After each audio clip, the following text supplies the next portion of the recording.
Okay mga kamats, mga kaibigan, welcome back to another content. And for this video, pag-uusapan po natin itong dalawang mag-irog na to na pinost nitong samyup na to. And of course, etong si ate girl ay tumira na rin siya ng kanyang reaction. Ayan, no, buti na lang na-save ko to.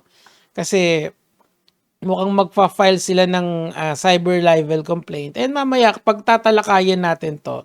So, ano po ba yung nangyari dito mga kamats, mga kaibigan? Okay, so, ang TLDR nito, para doon sa mga nagmamadali, nag-date sila dito sa samyupsal na to. O kumain sila during the Valentine's. Sana all, di ba?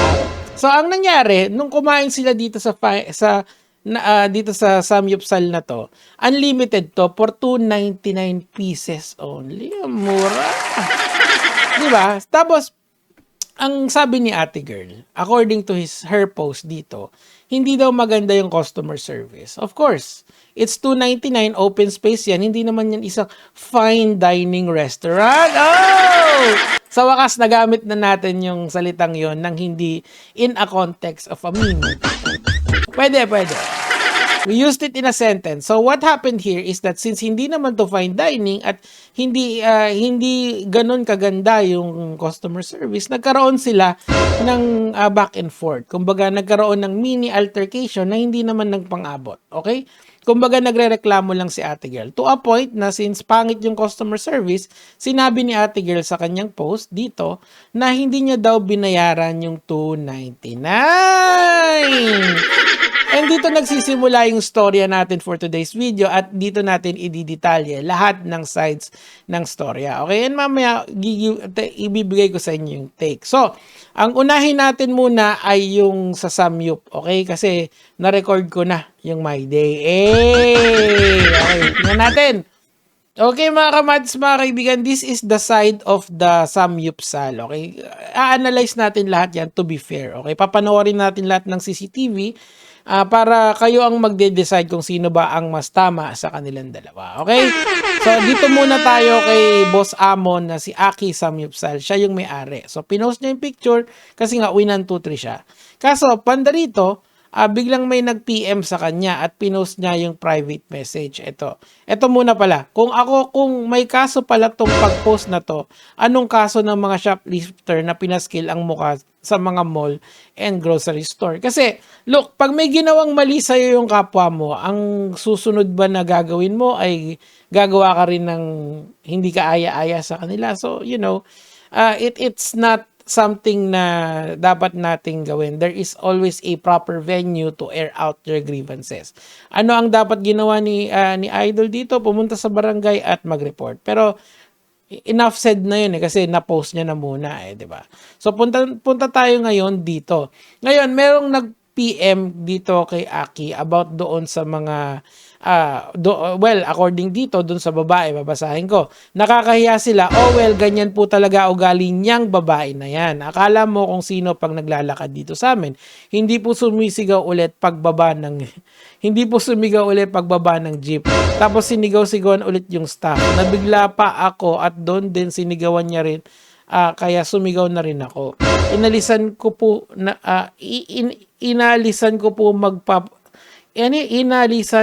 magpabarangay daw po sila. Dapat sila din. Yun dapat yung tamang way Kaso, ang nangyari, binayaran. Kasi nga, ganito kasi mga lods pag umorder kayo sa isang tao, may expectation of payment yun. Kasi nag-receive ka na ng service I forgot kung ano yung legal doon, di naman ako abogado, pero ini-explain lang sa amin yan na kapag ikaw ay nag-transact sa isang tao, may contract na kayo kasi nga 'di ba ang contract hindi naman kailangan yan na kailangan na written yan kasi it's yung sabi sa legalities nito, it's the meeting of the mind. So kunyari bumili ka ng Jollibee, expected na babayaran mo sila. Okay? So dapat binayaran to ng babae. And mamaya, pero papakinggan pa rin natin yung side nila, okay? It's a big no na nanigaw ng staff, baka siya matanggal sa work dahil diyan. Dati siyang crew sa fast food chain, okay? So ito na po yung CCTV. Simulan natin sa mananahimik muna ako para ma-enjoy niyo yung CCTV. Nasa yung dalawa. Hindi ko alam eh. Hindi na kayo ito. Sumakay na. Thank you.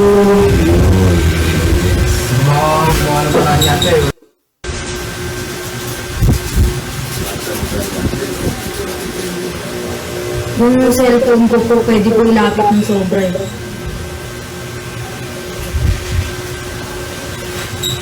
Nag-helmet na agad pala si ate. Excited na siya umuwi pero hindi siya nagbayad.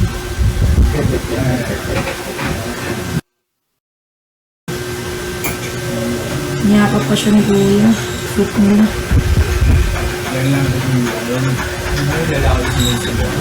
Oo, lalaki. Makanan dito no. Yung lalaki na pinisigaw. Oo po, napapaliwanag. Kasi yung babae, lumayon. Pero ngayon yung babae po. Nakatingin po lahat ng kumakain, nakakaya. Agaw pansin. Tapos yung mga staff ko, buti na lang ito ko dito, bait talaga. Todo ka na lang. Todo bigay lang. So, unti-untiin natin. Yung una nilang pinakita, ito yung umiska po na yung magjowa. Ito sila, oh. Kung nakikita nyo tong dulo na to, sila yung umiska po dyan. Dito naman, ito yung nagbubulyawan sila. After nun, medyo mahaba yung altercation kasi daw nagtitingin na daw over for 300 pesos. Hindi ko maintindihan yan mga lods. 300 lang yan pare, palipasin mo na.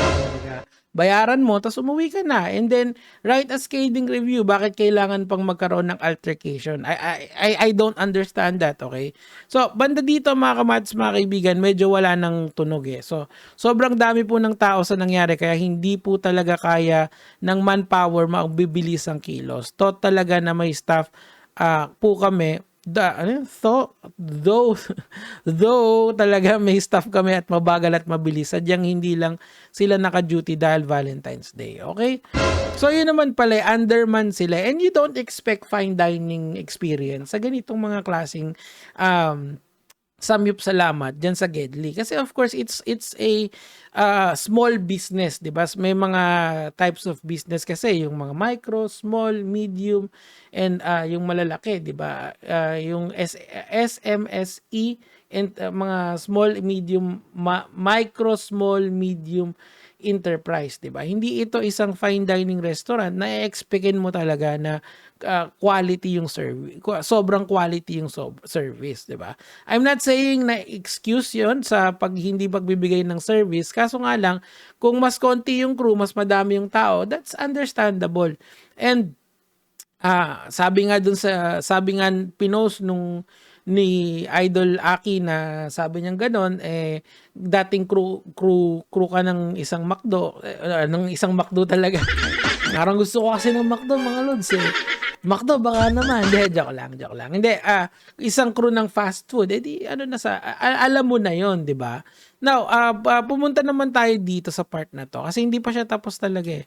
Ito, hindi pala galing sa jeep, kasabay pala ng jeep na nakatalikod kasi kami lahat. Ayun. Pagbalik ni ate, okay, sige. Bumalik pa pala sila. Bakit sila bumalik? Diyos mio naman, ito na. Sunod na natin. Teka, dito. Mabandana na. Teka. Hello ba? Ano yung food na yan? Oo po. Magalang po diba coffee? Kasi hindi naman po siya sa labas na nagpag-usap. Parang siya pang napumbos din, no? Hindi mo siya nagpasintabi, pwede bang pumasok? Bastos po talaga. Ayun po, parang nag-usap po kami din. So mga kamads, mga kaibigan, ang nangyari dito after nun, dahil nag-post na ang Aki Samyupsal, sumugod ngayon kasama yung nanay nung magjowa and hinahamon na magkaparanggayan. Siguro mas maganda, basahin ko na lang kasi medyo detailed ito eh. Sabi ko sa kanya, kung ganyan lang din sa barangay na tayo mag-usap. Sumagot yung nanay, dala na yung nanay. O sige, tara, sabi ko sa staff ko, pakuha ko ng susi. Bilis si ate, di ko bilis si ate, di ko maintindihan, sinisigaw niya. Okay, so nagkakaroon na naman ng second altercation pagkatapos nung una na imbis na kausapin niya kami about sa pag-post sa kanya, hindi niya po ginawa yon. Matapang pa siya at parang dapat kami pa ang magpakumbaba dahil hindi kami binayaran. After all, isang beses sinigaw-sigawan niya yung mga staff namin at halos lahat ng tao ay nag-focus sa inyo.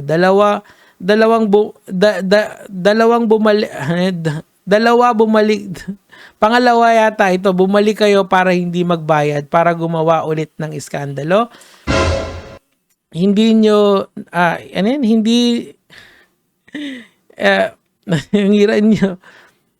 hindi kami magpo-post kung iniwan nyo yung cellphone nyo o Facebook account. Putek, pwede pala yun ito, nagmura. Tanging ng picture nyo lang ang tanging picture nyo lang magjowa ang iniwan nyo sa amin. Hindi ba worth $3.99 yon? Baka pwede mong ibenta kay Boss Doyo yan. Baka worth mas marami yan. Okay. Hindi nyo sinigawan hindi nyo sinigawan or what yung stop. Dumiretso kayo sa page at doon tayo nag-usap.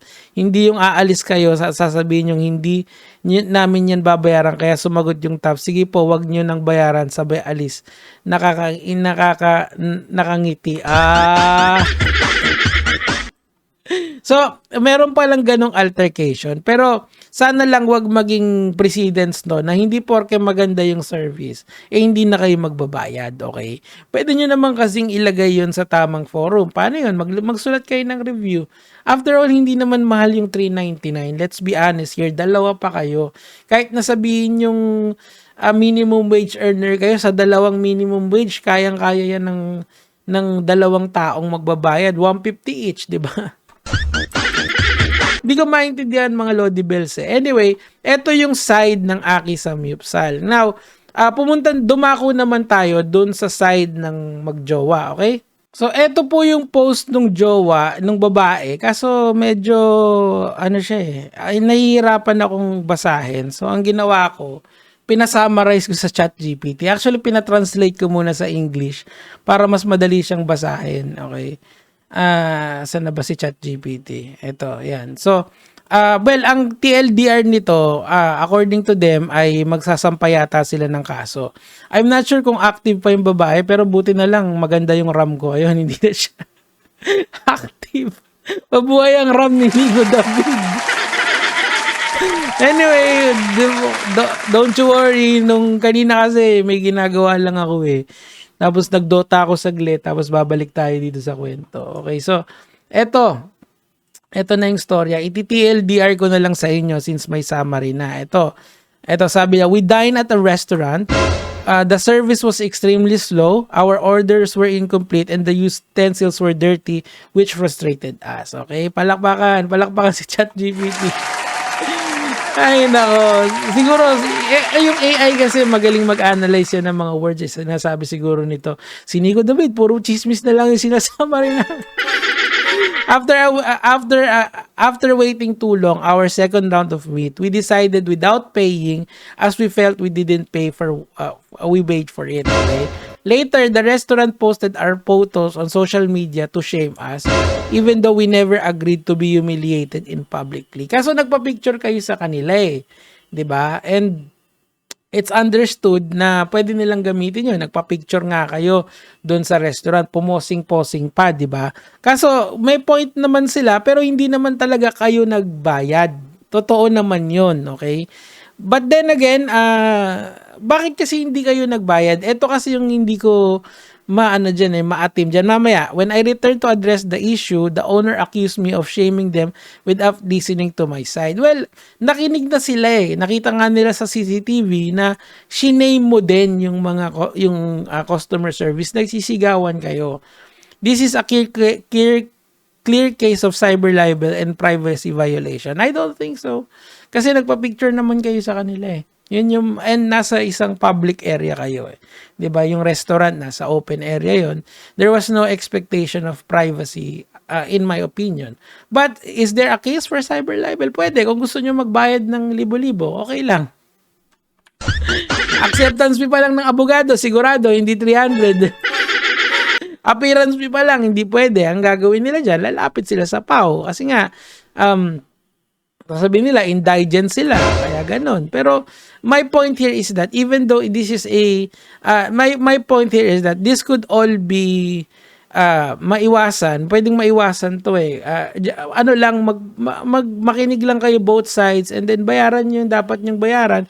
Magsulat na lang kayo ng scathing review. Pwede naman yun, di ba? Pag re-reviewin mo yung isang restaurant, as long as it's criticism, okay lang. Di ba? Sa Lazada, meron nun. Sa Grab, meron nun. Sa kahit anong bagay na may service, you can always criticize the service and the service alone, 'di ba? Pero is it true na nagwala ka doon? According to the CCTV, according to the witnesses, meron talagang pagwawala na nangyari doon, or wag na pagwawala, altercation na nangyari doon. Ang point dito kasi, mga kamatis, mga kaibigan, if minali kayo ng isang tao, do not put the law in your hand. Ibig sabihin, pumunta kayo sa proper forum para gawin yung tamang dapat gawin, di ba? Mali yan, ganyan eh. Putek, bad customer service pala eh. Hindi lang naman ikaw ang nakaka-experience ng bad customer service sa buong Pilipinas. Alangan naman yung mga yon, may karapatan na hindi magbayad. Siyempre, mali yun. Isipin nyo na lang yung mga internet service provider natin. Yeah? Real talk yan. Kupal yung mga yun. Kasi mabagal yung internet nyo. Ako, nagbabayad ako ng premium buwan-buwan. Kahati ko yung kapatid ko to get premium internet service. Kaso malaki yung binabayaran namin. Pero yung mga kapatid natin na hindi naman malaki yung kita nila, they get shit internet connection, bad customer service. Alangan naman sabihin nila dun sa ISP service provider nila, redundant, pero sabihin nila, yo, hindi kami magbabayad nyo kasi ang pangit ng service mo. Hindi ganun eh. May kontrata kang pinirmahan doon eh. Dito naman, miski walang written contract, it is understood that if you sit down in a restaurant and then you order, you will pay. That is the expectation, di ba?